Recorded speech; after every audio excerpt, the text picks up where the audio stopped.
ಶ್ರೀನಿವಾಸ್ ಎಂಟಿ.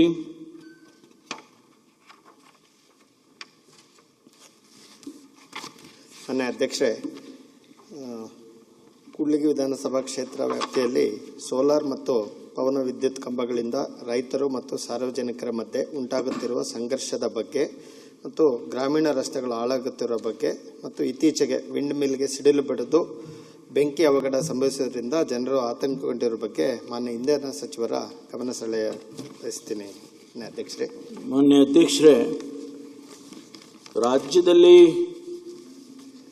ಇಂಧನ ನೀತಿ ಮಾಡಿದ್ದಾರೆ. ಇದರಲ್ಲಿ 22ರಿಂದ 27ರವರೆಗೂ ಕೂಡ ಈ ನೀತಿ ಜಾರಿಯಲ್ಲಿರುತ್ತೆ. ಅದರಲ್ಲಿ ಉದ್ದೇಶ ಏನಿದೆ ಅಂತ ಹೇಳಿದರೆ, ಕರ್ನಾಟಕದ ಪವರ್ ಪ್ರೊಡಕ್ಷನ್ ಕೆಪಾಸಿಟಿ ಅದನ್ನು 10 ಗಿಗಾವ್ಯಾಟ್ಗೆ ಆ ಸಾಮರ್ಥ್ಯವನ್ನು ಹೆಚ್ಚಿಸ್ಕೋಬೇಕು ಈ ಪೀರಿಯಡಲ್ಲಿ ಅಂತೇಳಿ 22ರಿಂದ 27ರವರೆಗೂ ಒಂದು ಪಾಲಿಸಿಯನ್ನು ಮಾಡಿದ್ದಾರೆ. ಇದರಲ್ಲಿ ಯಾರು ಈ ಪವರ್ ಟ್ರಸ್ಟ್ ಇದನ್ನು ಸೋಲಾರನ್ನು ಪವರ್ ವಿದ್ಯುತ್ ಕಂಬಗಳಿಂದ ತಗೊಳ್ಳೋದಕ್ಕೆ ಪ್ರಯತ್ನ ಮಾಡ್ತಾರೆ, ಅವರಿಗೆ ಖಾಸಗಿ ಜಮೀನನ್ನು ಗುರುತಿಸಿ ಅದರ ಭೂಮಾಲೀಕತ್ವವನ್ನು ಪಡೆಯೋದಕ್ಕೆ ಅವರೇ ಜವಾಬ್ದಾರಿ ತಗೊಳ್ಬೇಕು ಅಂಥೇಳಿ ಆ ನೀತಿಯಲ್ಲಿ ಹೇಳಿದ್ದಾರೆ. ಇಲ್ಲಿ ಪ್ರಶ್ನೆ ಏನು ಅಂತ ಹೇಳಿದರೆ, ರೈತರಿಗೂ ಮತ್ತು ಈ ಕಂಪನಿಗಳಿಗೂ ಕೂಡ ಸಂಘರ್ಷ ಪ್ರಾರಂಭ ಆಗಿರುತ್ತೆ.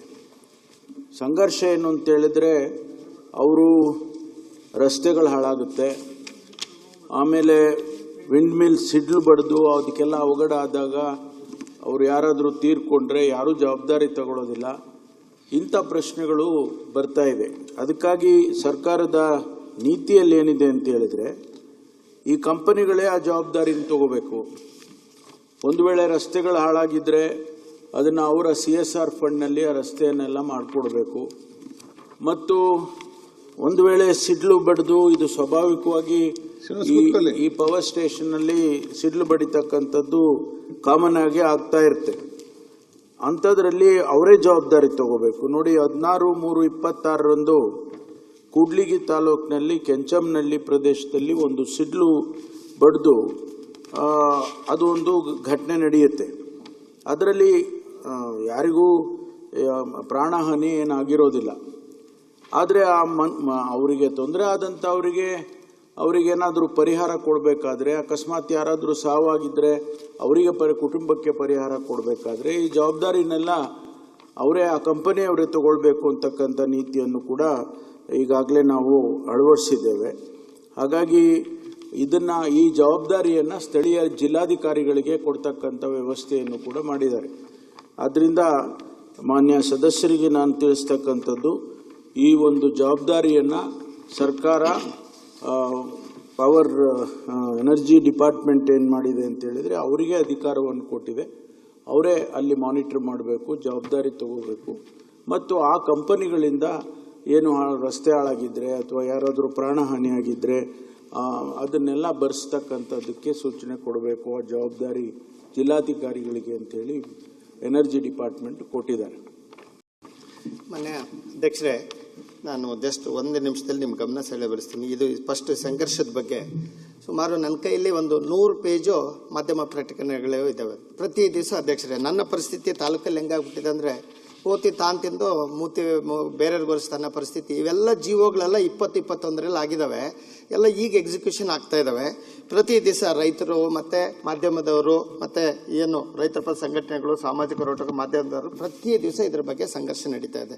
ವಿಷಯ ಇಷ್ಟೇ, ಭೂಮಿ ಕೊಟ್ಟವ್ರಿಗೆ ಸರಿಯಾದ ಬೆಲೆ ಸಿಗ್ತಾ ಇಲ್ಲ ಅಂತೇಳಿ ದಲ್ಲಾಳಿಗಳಾಗಲಿ ಮತ್ತು ಸಂಬಂಧಗಳಲ್ಲಿ ಬಿರುಕುಗಳಾಗ್ಬಿಟ್ಟಿದೆ. ಅಧ್ಯಕ್ಷರೇ, ಈ ಅಣ್ಣ ತಮ್ಮ ಆಗಿರ್ಬೋದು, ಅಕ್ಕ ತಮ್ಮ ಆಗಿರ್ಬೋದು, ಈ ದುಡ್ಡಿನ ಹಣಕಾಸಿನ ವಿಷಯದಲ್ಲಿ ಇದು ಕೊಡೋದು ವಿಷಯದಲ್ಲಿ ಮತ್ತು ಏಷ್ಯಾದ ಅತಿ ದೊಡ್ಡ ಕರಡಿಧಾಮ ಇದೆ ಅಧ್ಯಕ್ಷರೇ. ಸೊ ಅಲ್ಲಿ ಕೂಡ ಅವು ಕೂಡ ಡಿಸ್ಟರ್ಬ್ ಆಗಿದೆ ಅನ್ನೋ ಆತಂಕ ಮತ್ತು ಪ್ರಾಣಿ ಪಕ್ಷಿಗಳಿಗೆ ಅವ್ರ ವಾಸಸ್ಥಾನಕ್ಕೆ ಕೂಡ ಕುತ್ತು ಬಂದಿದೆ ಅಂತೇಳಿ, ಮತ್ತು ಹಳ್ಳಿಗಳ ಪಕ್ಕ ನೇಮ ಮೀರ ಹಾಕಿ ಅವು ಆ ಕಂಬಗಳು ಹಾಕಿರೋದ್ರಿಂದ ಶಬ್ದ ಮಾಲಿನ್ಯ ಆಗಿರೋದು ಮತ್ತು ಸರ್ಕಾರಿ ಜಾಗಗಳು ಕಬಳಿಸಿರೋ ಆರೋಪ ಮತ್ತು ಈ ಅಂತರ್ಜಲ ಕುಸಿಯುವ ಭಯ ಮತ್ತು ಈ ರೆಕ್ಕೆಗಳು ಬೀಸುವ ಗಾಳಿಯಿಂದ ಮೋಡಗಳು ಚೆದರಿ ಬರಲವೆಂದ ಭಯ ಮತ್ತು ಫ್ಯಾನ್ಗಳ ನೆರಳಿಂದ ಬೆಳೆ ಹಾಳಾಗುವ ಭಯ, ಆತಂಕ ಮತ್ತು ಮೊಬೈಲ್ ನೆಟ್ವರ್ಕ್ ಸಿಗ್ತಾ ಇಲ್ಲ ಅಂತೇಳಿ ಇವೆಲ್ಲ ಜನರಲ್ ಪಬ್ಲಿಕ್ ಕಂಪ್ಲೇಂಟ್ಸ್ ಅಧ್ಯಕ್ಷರೇ, ಜೊತೆಗೆ ಗ್ರಾಮೀಣ ರಸ್ತೆಗಳು ಸಂಪೂರ್ಣ ಹಾಳಾಗಿರೋದು ಮತ್ತು ಬಹುಮುಖ್ಯವಾಗಿ ಸ್ಥಳೀಯರಿಗೆ ಉದ್ಯೋಗಾವಕಾಶ ಇಲ್ಲದೆ ಇರೋದು. ಕಂಪ್ನಿ ಯಾವುದು ಡೆಲ್ಲಿ ಮುಂಬೈಯವ್ರು ಬಂದು ಜೀವ ತಗೊಳ್ತಾರೆ, ಲ್ಯಾಂಡ್ ಅಗ್ರಿಗೇಟರ್ಸು ತಮಿಳುನಾಡು ಆಂಧ್ರದಿಂದ ಎಲ್ಲಿಂದನೋ ಬರ್ತಾರೆ, ಅಲ್ಲಿ ಎಕ್ಸಿಕ್ಯೂಟ್ ಮಾಡೋರು UP ಬಿಹಾರರು ಬರ್ತಾರೆ. ಇದರಿಂದ ಸ್ಥಳೀಯರಿಗೆ ಉದ್ಯೋಗಾವಕಾಶ ಇಲ್ಲ. ವಿಶೇಷವಾಗಿ ಈ ಕಂಪ್ನಿ ಏನು ಮೊನ್ನೆ 17ನೇ ತಾರೀಕು ಆಯಿತು ಅಧ್ಯಕ್ಷರೇ, ಈ ರಿನ್ಯೂ ಅಂತೇಳ್ಬಿಟ್ಟು ಇವರು ಯಾವುದೇ ರೀತಿ ₹1 CSR ಮಾಡಿಲ್ಲ, ಯಾವುದೂ ಜವಾಬ್ದಾರಿ ಇಲ್ಲ. ನಾವು ನಾಸ್ಡ್ಯಾಕ್ ರಿಜಿಸ್ಟರ್ಡ್ US ಕಂಪ್ನಿ, ಇಲ್ಲಿ ಯಾರೋ ಎಕ್ಸಿಕ್ಯೂಟ್ ಮಾಡಿಕೊಟ್ಟಿರ್ತಾರೆ, ನಮಗೆ ಸಂಬಂಧ ಇಲ್ಲ ಇಲ್ಲಿ ಯಾವುದೇ ರೀತಿ ಅಂತೇಳ್ಬಿಟ್ಟು ಒಂದು ಹಾರಿಕೆ ಉತ್ತರ ಕೊಡ್ತಾ ಇದ್ದಾರೆ. ಒಟ್ಟಿನಲ್ಲಿ ಅಧ್ಯಕ್ಷರೇ, ಭೂಮಿ ಕಳ್ಕೊಂಡು ರೈತರಿಗೆ ಸಂಕಷ್ಟದಲ್ಲಿದ್ದಾರೆ.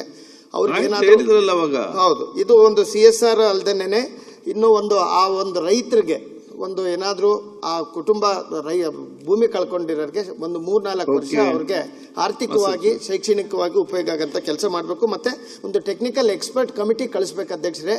ಈ ಒಂದು ಮಳೆ ಬಗ್ಗೆ ಮತ್ತೆ ಈ ಒಂದು ಏನು ಆತಂಕಗಳಿದಾವೆ ಅದನ್ನೆಲ್ಲ ದೂರ ಮಾಡೋದಕ್ಕೆ ಅವು ನಿಜನ ಸುಳ್ಳು ಅನ್ನೋದು ಯಾರಿಗೂ ಗೊತ್ತಿಲ್ಲ. ಇದ್ರ ಬಗ್ಗೆ ಮತ್ತೆ ಈ ಖರೀದಿಗೆ ಮುಂಚೆ ತಗೊಳ್ಳೋದಕ್ಕೆ ಮುಂಚೆ ಅಲ್ಲಿ ತಾಲೂಕು ಆಡಳಿತ ಜೊತೆ ಸ್ಥಳೀಯರ ಜೊತೆ ಸ್ವಲ್ಪ ಚರ್ಚೆ ಮಾಡಿ ಸಾಧಕ ಬಾಧಕಗಳ ಬಗ್ಗೆ ಚರ್ಚೆ ಮಾಡಿ ಈ ನಿರ್ಧಾರಗಳು ತಗೋಬೇಕು. ಇಲ್ಲಿ ಬೆಂಗಳೂರಲ್ಲಿ ಕೂತ್ಕೊಂಡು ಜೀವ ಮಾಡಿ ಕಳಿಸ್ಬಿಟ್ಟು ಅಲ್ಲಿ ಮಾಡಿದ್ರೆ ಸಾರ್ವಜನಿಕರಿಗೆ ತೊಂದರೆ ಆಗ್ತಾ ಇದೆ. ಮತ್ತೆ ನಾವು ಇದಕ್ಕೆ ಸಹಕಾರ ಖಂಡಿತ ಕೊಡ್ತೀವಿ.